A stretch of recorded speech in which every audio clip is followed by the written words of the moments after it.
But as I mentioned in my opening, one of the examples is of the role of a sovereign wealth fund, and the intervention of the sovereign wealth fund was the $150 million allocation made by the Nigerian Sovereign Investment Authority. So I'm glad now to call on the Chief Executive Officer of the Nigerian Sovereign Investment Authority and our co-chair today, Orji, to make some remarks. Over to you, Uche.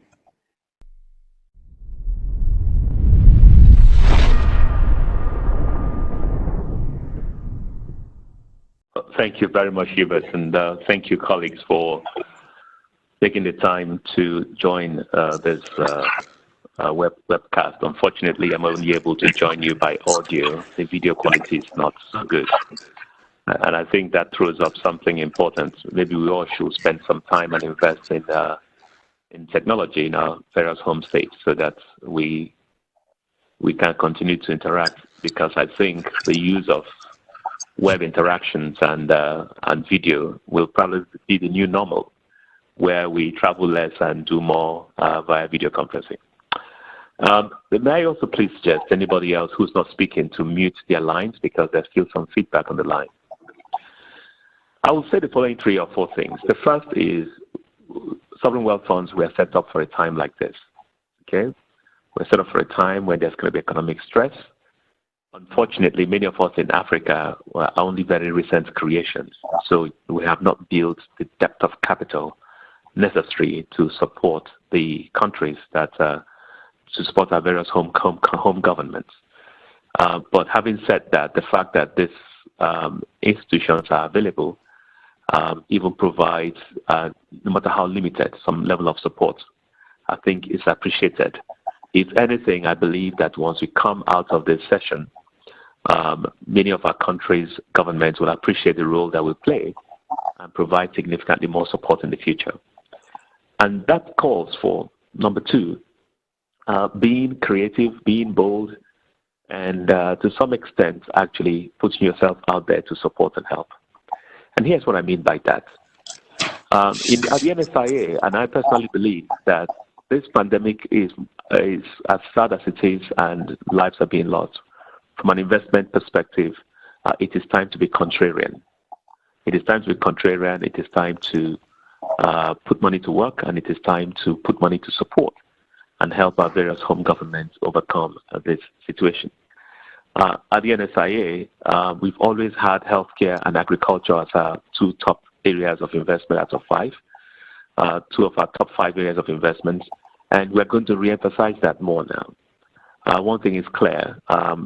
Today, the most important things today are food and healthcare. And the reality is that this is an area where we must strike the balance between social impact and commercial investment. There's an opportunity here. It's a young continent, it's a growing continent, and many of us will look for ways to ensure that we are invested here.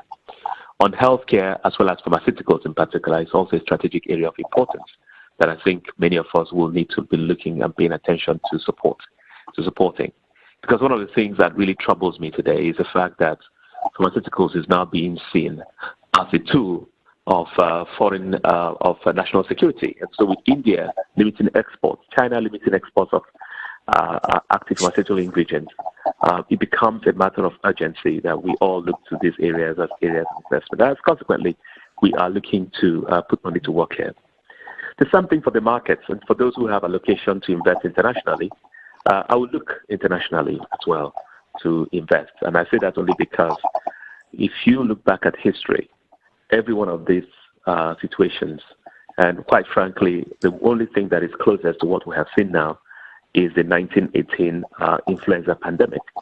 But one will argue that that does not even come close, because at that time, the world was not as integrated as it is today. Even the more recent example of SARS doesn't quite seem to come close, because I remember SARS very well, and I had a first-hand experience with SARS. During the time of SARS, China accounted for roughly 7% of global production. Today, China is 28% of global production, and significantly almost maybe something closer to 25% of global trade. So it is important, it's integrated, the whole world is integrated. So these things tend to have an outsized impact. But also as asset managers, this is a contrarian opportunity. And so for us, we're looking for the time when we think it's right to put money in the market. And quite frankly, that time, is now. It's now. Now, I will also say the following thing. We must look for ways to intellectually, but my third point, intellectually support a creative approach to investments. And many of us will need to know that the impact of this COVID, and I was just reading a report about an hour ago, which said that, and it's an economic report, that said over the next 2 years, the impact of COVID will be the equivalent of a loss of production of $5 trillion. $5 trillion is the entire GDP of Japan, which is the third largest economy in the world. So it's a significant number that will be at risk. Consequently, cash will be tight and be tight for some time. So people need to think a little bit more creatively. And my sense is that for many of us, one of the things that will make sense is to be a little bit more, adopt more the asset management model. One of the biggest challenges I have seen in my home country, and I believe many of you will probably say the same, is the challenge of dead capital. Capital that is tied down in areas that could be made more productive. Capital that is tied down in uncompleted projects. Capital that is tied down in inefficiently managed projects. Taking on some of those projects on behalf of the country, turning them around, bringing in partners to help get those capital and make them more commercially viable could be a way to grow not only the asset under management, but also to grow the fund. My number 4 point is regional cooperation. One thing that is clear today, this impact of this could lead to more nationalistic instincts in developed markets, but perhaps also lead to more regional integration in developed markets.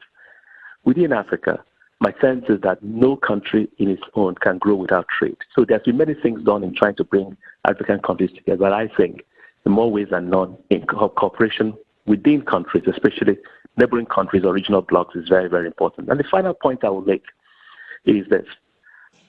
This is also a time, as much as it's time to put money to work, it's also a time to operationally be a little bit more conservative in terms of, what we do with how we run our various businesses. So we're being very careful and trying to ensure that we are right-sized for the environment.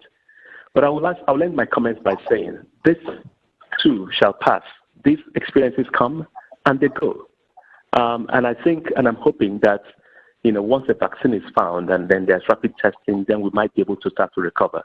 But I see it as an investor, I see more opportunities, and I'm hoping that we take advantage of the crisis to reform the way we do businesses, help our home government, and then look forward to making meaningful contributions. So with that, I will stop. Thank you very much.